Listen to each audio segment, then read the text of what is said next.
Okay, we have Josh Williams, and he has a few words to say. How you doing? Nice to meet you all. It's a pleasure to be here today. So good to get out of the heat in Louisiana. Yes, sir.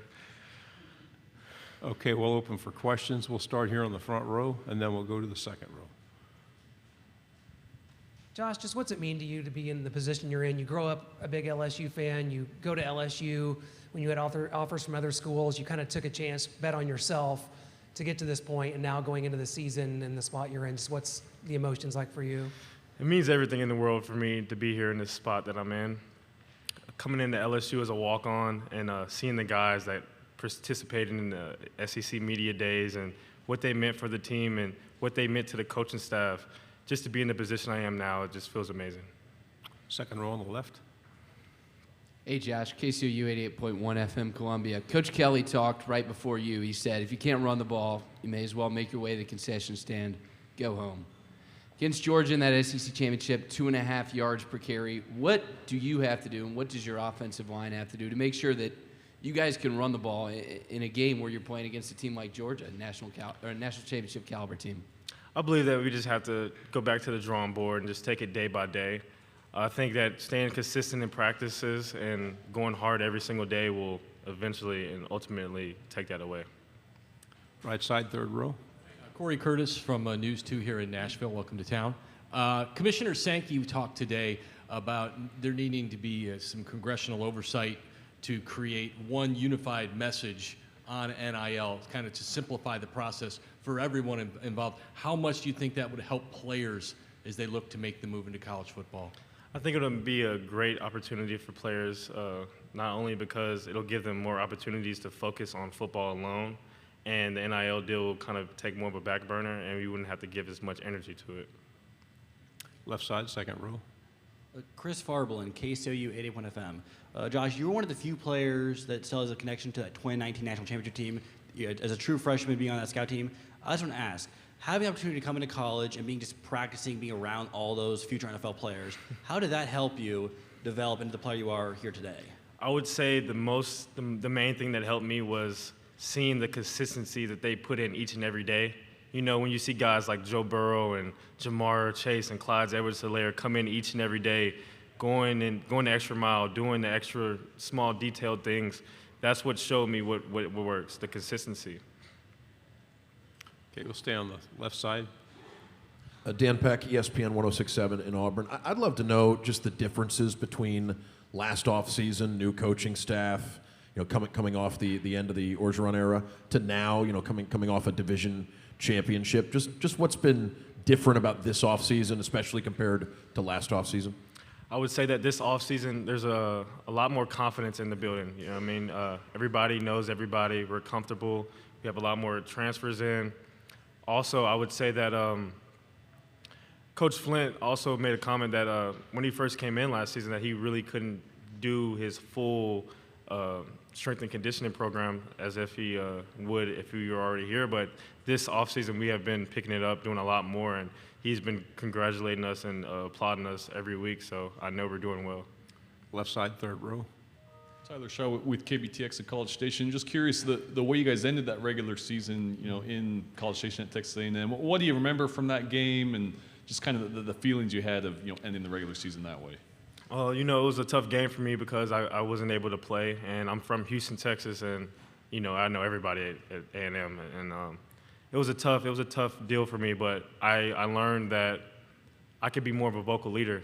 And I learned from that situation, and that's what I've been focusing on this whole spring and this summer, is to become more of a vocal leader rather than just go with my actions. Fourth row, left side. Hey, Josh. Jeff Spiegel, ABC 3340 in Birmingham. The win over Alabama last year, what did that mean to this program in terms of what you're trying to build there? It meant everything. You know, Alabama is our rival game, and it was a big deal being in Tiger Stadium Saturday night, and just the way we won the game and everybody running onto the field and just giving us that momentum for the rest of the year, I think it really helped us push forward. Third row. With all the success on campus, with a lot of coaches who I believed are in year two, and Coach Kelly's in year two, how much has that pushed forward the expectation in the football program? It's brought up a lot of talks and a lot of expectations, of course. we would love to make everybody happy and win the national championship and have that cycle continue. It'll be amazing. How does it feel to see the SEC expanding even more into your home state?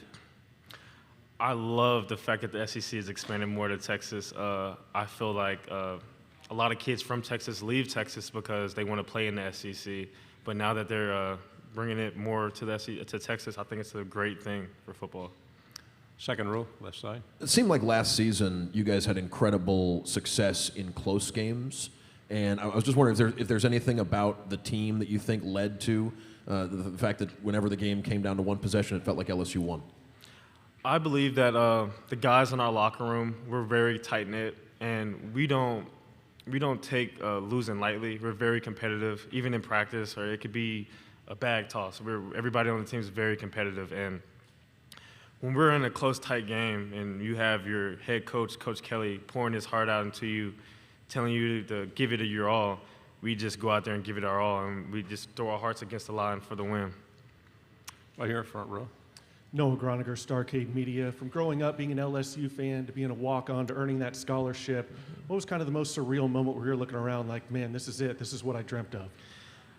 Honestly, the most surreal moment was after the Florida game, going in the locker room and Coach Kelly giving me the game ball after I had a 100-yard game. That was a big deal for me. It was the first time I ever actually noticed that I actually had some accomplishments for real. So yeah. Front row, right side. Hi, AP Stidham, AP and Kelly, as we see at syndicated radio. Josh, last year about 500 yards, 20 catches, 20-plus catches. Will your role be the same or expanded?